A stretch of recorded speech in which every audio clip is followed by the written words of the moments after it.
Welcome guys to days 7 to 9 on this grand adventure. So the off day we had, which we definitely needed, we needed to clean up the girls. So look at poor Laura, so dirty. So we gave the girls a good wash, checked if anything was wrong. You always have to work in a day for that. The girls were perfect. And then that night we braied a nice well-matured steak, a little basting for the boys. And the next morning we headed out. That was a nice place, Daneswold Manor House. So as we exited the Hogsback Valley, it's just such a beautiful pass. And here you have the Tumi River Dam.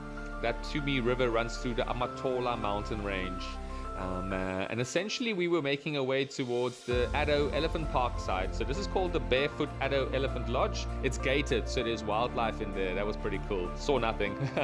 And this is the Zuurberg Mountain Pass. Beautiful area. Nice forest down there. And here you have the Van Stadens Bridge. So this was now the accommodation for the evening, Bruintjieskraal. Here you can see our camping setup. That's my tent there, the First Ascent Luna. It's got a nice panoramic view through. And check Murray just taking in the last rays. Got a lot of wood for that evening. Oh, Murray. And there's his girl, the beautiful Africa twin. Gotta love it. Look at that, Africa. And here you can see the overlay of the campsite. So we were on the riverside, and then cows actually came grazing through, crossing over the river. It was quite funny hearing that sound in the evening. So we had a nice little braai for the boys, boerewors.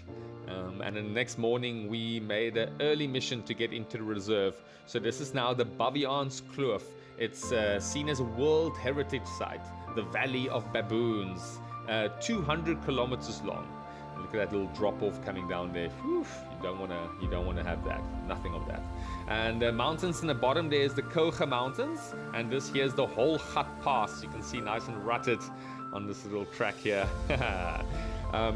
So it really is a special place. You've got the Gamka Mountains in the south, the Baviaanskloof Mountains in the north, and so here we saw some baboons, what the valley is named after. And then we got to the first nice and long water crossing. They call this the car wash, but in our case the bike wash, Smitskraal. The water level was nice and low here, so it was very easy to get through it.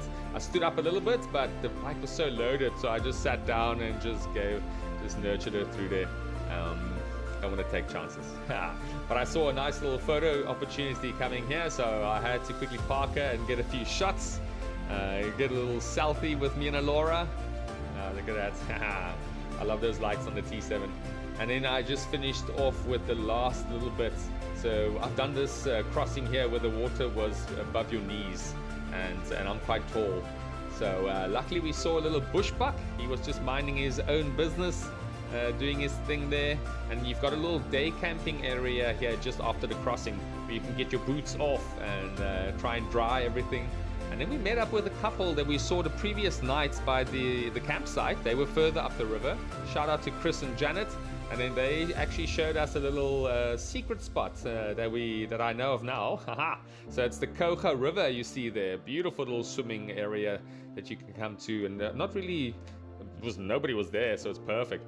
And then here we got through you can see a little muddy. There's a little dip there from the motor vehicles that eats it out. But yeah, what's special about the Baviaanskloof is the valley lies lower than the Karoo in the north, so that rainfall water actually filters through the mountains to the Baviaans. Yeah, I saw a nice kudu. Look at that beautiful kudu. They can jump 3.5 meters high. A nice fit male. Beautiful kudus.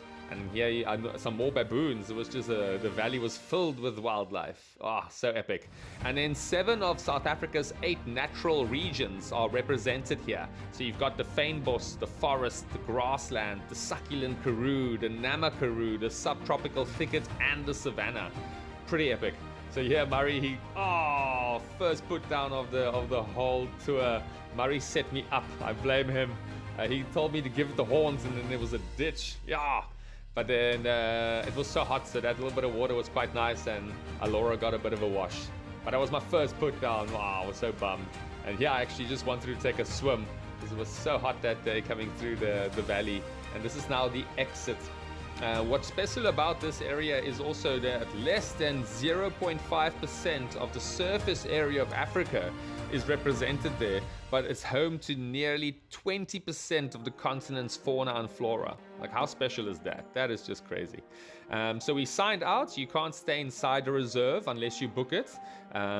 We were actually booked in by Duiwekloof, what Chris and Janet recommended. So they were heading there for the evening, and we were just cowboying, so we were camping wherever. And this was then it for the night. The sand here was so loose. Check, Murray actually had to put his foot down there on the turn. It was loose sand here coming in. And then we got to see three beautiful horses. Really nice. I love the black one here. Oh, so pretty. And this is now the entrance of Duiwekloof. Really cool spot. Look at the springbok. It's the national antelope of South Africa.